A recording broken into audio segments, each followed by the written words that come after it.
हमने तो ये सिनेमा के बारे में सोचे सो तारीख थी वो 27 जनवरी 2022, जिस दिन मैं तिरुपति लॉर्ड बालाजी का दर्शन के लिए गया था। जैसा ही टचडाउन हुआ रेनीगुंटा एयरपोर्ट पे प्लेन का फर्स्ट व्हील, रजाकार बोल के वेरी स्ट्रॉन्ग इंट्यूजन आया।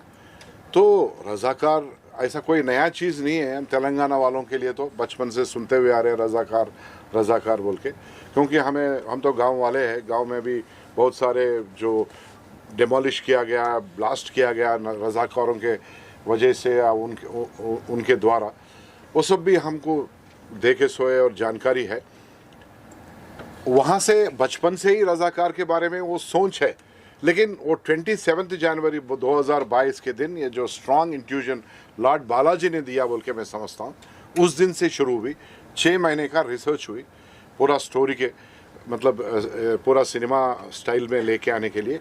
120 के ऊपर किताब पढ़े हैं, एक एक किताब पूरा first page to last page पढ़ के उसमें से पूरा निकाला गया इसका स्टोरी, स्क्रीन प्ले और स्टोरी। और बनाने से पहले तो हम ये सीक्रेट ही रखना चाहे, लेकिन समहाउ इट गॉट लीक्ड।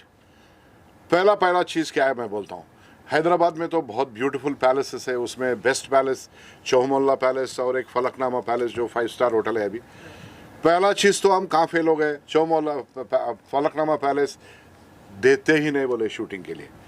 वही उससे पहले सीतारामम करे, उससे पहले बहुत सारे सिनेमा करे, वो दिए, लेकिन हमारे लिए नहीं देते बोले, क्योंकि हम रजाकारों के बारे में सिनेमा निकालने वाले हैं।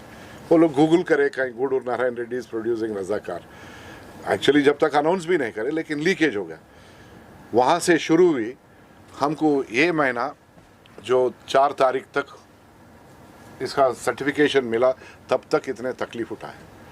पहले जो सत्ते में थे, जो तेलंगाना स्टेट गवर्नमेंट था केसीआर का, वो जो टीआरएस बोल के फिर बीआरएस कर लिया, बहुत ही उचका देश में वो करूँगा ये करूँगा, लेकिन राजनीति तो यहाँ बात करेंगे नहीं।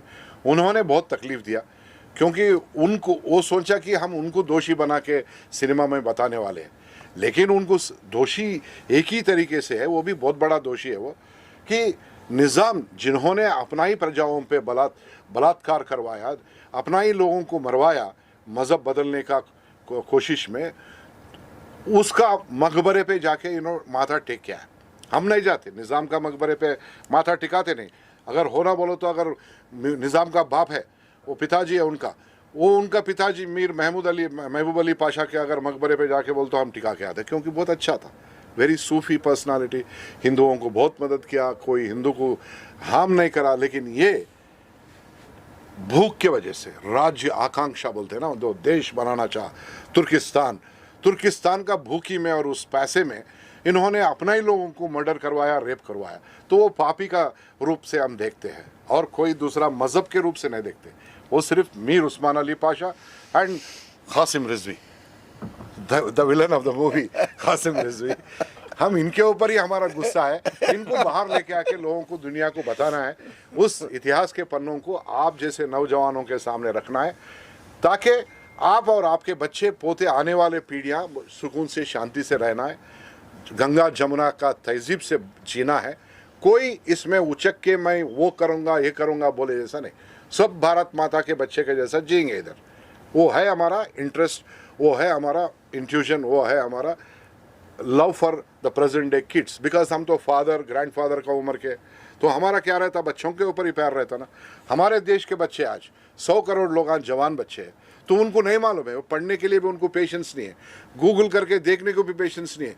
लेकिन एक सिनेमा के रूप में लेके आके अगर उनके सामने रखे, वो भी अच्छा क्वालिटी सिनेमा, एक एक कैरेक्टर में जिए हैं। ऊपर वाला ने क्या करा, इनको एकदम जीवित करके वो कैरेक्टर को उनसे करवाए, एक एक ऐसा इमैक्युलेट काम करे। ये Sardar Vallabh Bhai Patel, the protagonist, the man who has unified the whole country. Research तो बहुत कुछ हेल्प की है मेरे प्रोड्यूसर साहब ने और डायरेक्टर साहब ने। हाँ, आइडल मेरे थे वो शुरू से आज तक हैं। अलग अलग आइडल्स होते हैं सबके, किसी का गांधी जी हैं, किसी के नेताजी थे, पर मेरे आइडल वो थे। और अगर वो रोल मुझे प्ले करने का मौका मिला तो इससे बड़े सौभाग्य की बात ही नहीं है मेरे लिए। और इन्होंने मुझे चुना वो रोल प्ले करने के लिए, जबकि ज़्यादातर मैंने नेगेटिव रोल्स किए हैं। तो मेरे लिए तो ये एक बहुत बड़ा चैलेंज था। अब मैंने क्या परफॉर्म किया कैसे, वो तो आप देख के बताएंगे कि मैंने क्या किया है, तो ज़रूर देखिएगा। Thank you so much. मैं पहली बात तो ये मुझे लगता है कि गुड्डू सर जो है एक तो राजनेता है और वो वहाँ से हैं, तो उनका एक भावनात्मक उद्रेक है, वो जो एक है अब विस्फोट है वो। मैं अभिनेता हूँ, तो अभिनेता एक कलाकार जब होता है उसके पास किरदार आता है, तो किरदार ही उसको एक सशक्त कलाकार के रूप में उसको निभाने के बाद वो बनता है। तो मेरे लिए चैलेंजेस तो ये थे कि आप इतिहास का किरदार करो और जिसके बारे में उतनी मालूमात नहीं थी। निज़ाम हम कहते हैं, लेकिन ऐसा ध्यान में नहीं आ रहा था कैसे दिखते हैं, कैसे बोलते हैं, कैसे चलते हैं। और फिर रिसर्च जब शुरू हुआ, जब बातें हुई स्क्रिप्ट को लेकर कि क्या है, धीरे धीरे समझ में आया कि इतना सबसे संसार का अमीर आदमी, मतलब एक टाइम पर दुनिया का सबसे अमीर आदमी घोषित किया गया था टाइम मैगज़ीन 1937 में, और वही आदमी आपको साकार करना है। और उसके साथ ये भी बताया गया कहीं कि ये कंजूस आदमी है। मतलब बड़ा मज़ा आया मुझे कि क्या कंजूसी बाद में सबसे दौलतमंद बनता है। तो ये बातें सोच रहा था, लेकिन क्रूर कहाँ से हुआ। सबसे लिखा पढ़ा है साहित्य प्रेमी ऐसा आदमी अचानक से धर्मांध होके जब एक धार्मिक राष्ट्र बनाने के पीछे पड़ जाता है तो क्या होता है। तो ये जब रिसर्च करते रहा, एक बतौर एक्टर इतना ज़रूर मैं कहूँगा कि खुद को निज़ाम की भूमिका में, ख़ास करके उसका जो एक आखिरी सीन है जहाँ ऑपरेशन पोलो के बाद उसे अपना हैदराबाद विलय करने पर मजबूर हो जाता है तो वो अपने डेक्कन रेडियो स्टेशन में चला जाता है। तो वो उतर कर जब चलता है तो मैं बतौर एक्टर, मुझे अचानक से लगा कि ये 6 पुश्ते उसके पहले, ये 7वां था। तो असफ जाही के लिए उसका मतलब ये तो फेलियर हो गए ये खुद, और अपनी नज़र में भी फेलियर हो गए। तो वो पूरा फेलियर लेके मैं जब वो सीढ़ियाँ चढ़ा डेक्कन रेडियो की, और डेक्कन रेडियो के सामने जब बैठा और वो एक आखिरी स्पीच देता है अपने प्रजा को, रियाया को, और कहता है अमन से इसको एक्सेप्ट करो। ये जो स्पीच था वो करते समय मुझे बतौर अभिनेता मुझे ऐसा लगा कि मैं निज़ाम बन गया हूँ। कोई भी काम जिसमें चैलेंज ना हो, एक्साइटमेंट ना हो, उसमें वैसे भी मज़ा आता नहीं है, वो वैसे भी बोरिंग हो जाता है। और मैं वैसे भी एक लालची और भूखा एक्टर हूँ। मैं हमेशा सोचता हूँ कि ऐसा कुछ करूँ जो थोड़ा अलग हो। वो थोड़ा अलग चुनने के चक्कर में थोड़ी मेहनत ज़्यादा करनी पड़ती है, थोड़ी रिसर्च ज़्यादा करनी पड़ती है, थोड़ी जान ज़्यादा खपानी पड़ती है। और रही बात इसकी तैयारी की, तो तैयारी का कोई एक फ़िक्स लाइन नहीं है मेरी कि मैं इस तरह से तैयारी करूँगा। कभी कभी किसी रोल के लिए मैं कव्वालियाँ सुनने लगता हूँ, कभी कभी मैं पॉप म्यूज़िक सुनता हूँ, कभी कभी मैं लोमड़ी को देखने लगता हूँ। घंटों में जो है किसी एक चैनल पे जो है लोमड़ी देखता रहता हूँ। तो वो पागलपन करना पड़ता है, क्योंकि आपको पता ही नहीं रहता है कि आपको किस जगह से कहाँ सुर मिल जाएगा। कहीं आपको, क्योंकि जब हम पेंटिंग बनाते हैं तो रफ़ स्केच पे आप पूरी तरह से पेंटिंग के ग्राफ को तय नहीं कर पाते हैं। जब वो फाइनल हो जाती है तभी पता चलता है कि कुछ अच्छा बना कि कुछ ख़राब। तो इनिशियली आप ट्राई करते हो, आप सोचते हो चलो ये रंग डालता हूँ, फिर ये रंग डालता हूँ। अभिनय की भी तैयारी कुछ इसी तरह की होती है, बट वो बड़े मज़े की तैयारी होती है। तो तकलीफ़ की जगह मैं उस शब्द को रिप्लेस करके लाऊँगा चैलेंजेस। तो चैलेंजेस अगर लाइफ में भी ना हो तो लाइफ भी मोनोटोनस हो जाएगी। तो वो मुझे चैलेंजेस लेने में भी मज़ा आता है, और मैं वैसे भी पर्सनली भी बहुत जल्दी बोर होता हूँ। अपने आप से भी जल्दी बोर होता हूँ, अपने कपड़ों से भी बोर होता हूँ, अपने लुक से भी बोर होता हूँ। तो जिसको अपनी पर्सनल लाइफ में इतनी बोरियत होती है, उसको रोल्स में तो ज़्यादा बोरियत होती है। इसलिए मैं चाहता हूँ और मैं ऐसे ही रोल चुनता हूँ जिसमें मज़ा आए। बात रही क्रूएलिटी की जो आप बता रहे हैं, ये सब साइकोलॉजिकल गेम है। जितना आप अपनी साइकोलॉजी के साथ, अपनी सोच के साथ खेलोगे, उतना वो क्रूएलिटी, वो बारबेरियननेस, वो हार्शनेस वो पैदा हो जाती है। और वो आपके चेहरे में, वो आपकी बॉडी लैंग्वेज में, वो आपके जेस्चर्स में, पोस्चर्स में बाय डिफ़ॉल्ट आने लगती है। बहुत ज़्यादा उसके लिए कुछ नहीं करना होता है, सिर्फ सोच को एक दिशा में ले जाना पड़ता है। वही मैंने किया है। हमारा सिनेमा का अभिनेत्री आई है तो I will introduce she is इधर आ जाओ, इधर आओ। अनुश्रिया त्रिपाठी। ये सिनेमा में डेब्यू की है तो उनका फ्लाइट लेट होने की वजह से कुछ ये हुआ।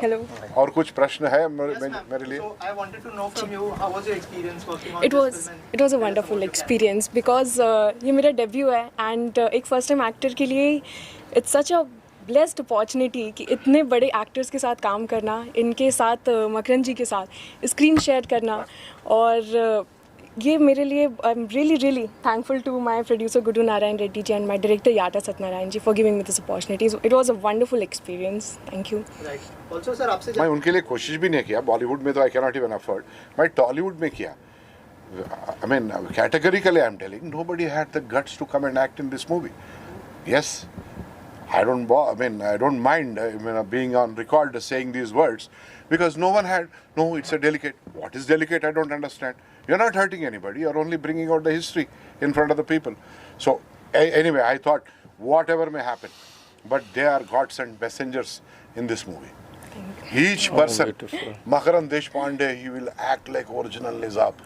वो तो निज़ाम जरा झुका हुआ रहता है, ये लंबा है, 5'10" है, वो 5'3" है, 7 इंचेस को उन्होंने कंट्रोल किया उन्होंने उनके झुकावट में। तो ये है इतना डेंजरस आदमी, सच ए ड्रेडफुल पर्सनालिटी। जो अपन शोले के बारे में सुनते हैं, बच्चे सो जाओ नहीं तो गब्बर आ जाएगा, बच्चे सो जाओ कासिम रिजवी आ जाएगा। मैं एक बात बताऊं आपको, मेरे को ना अक्सर ये बोलते थे कि राज, कासिम रिजवी का अगर डीएनए चेक करवाया या तेरा डीएनए चेक करवाया ना तो मैच हो जाएगा। तो ये बहुत बड़ा कॉम्प्लीमेंट है अपने आप में। और कई बार बोलते थे पुनर्जन्म हो गया है कासिम रिजवी का, 2-3 बार आपने ऐसा बोला। The day he came for look test, he came and sat in front of me. मैं मेरा फोन से फोटो लिया और मैं तुरंत किसी को भिजाया, कैसा लग रहा है, अरे क्या है, कौन कासिम रिजवी पैदा हो क्या है क्या, ऐसा था। एंड सरदार वल्लभ भाई पटेल, ये हम तो सरदार वल्लभ भाई पटेल, मैं उसी कॉलेज में पढ़ा तो कैसा, he is a hero actually. Hero को क्या करे, उस जमाने में भी मार्केटिंग कर लेके महात्मा गांधी और जवाहरलाल नेहरू बना दिए। सरदार Vallabh Bhai Patel actually should be number 2 और गांधी के बाद में सरदार वल्लभ भाई पटेल रहना चाहिए। अपोजिशन कौन? अपोजिशन कांग्रेस। कांग्रेस पार्टी तो इस इतिहास को उस पन्नों के ऊपर खून लगा के ऐसा पाँव से कुचल दिया। कांग्रेस क्या बोलती है? कांग्रेस की वजह से इस देश इतना खराब हुआ है। मैं कोई और दूसरा इससे ज़्यादा वो लोग आ सकते क्या फिर सत्य में? कभी नहीं आ सकते। अंडरलाइन कर लो, देश में कभी नहीं आ सकते।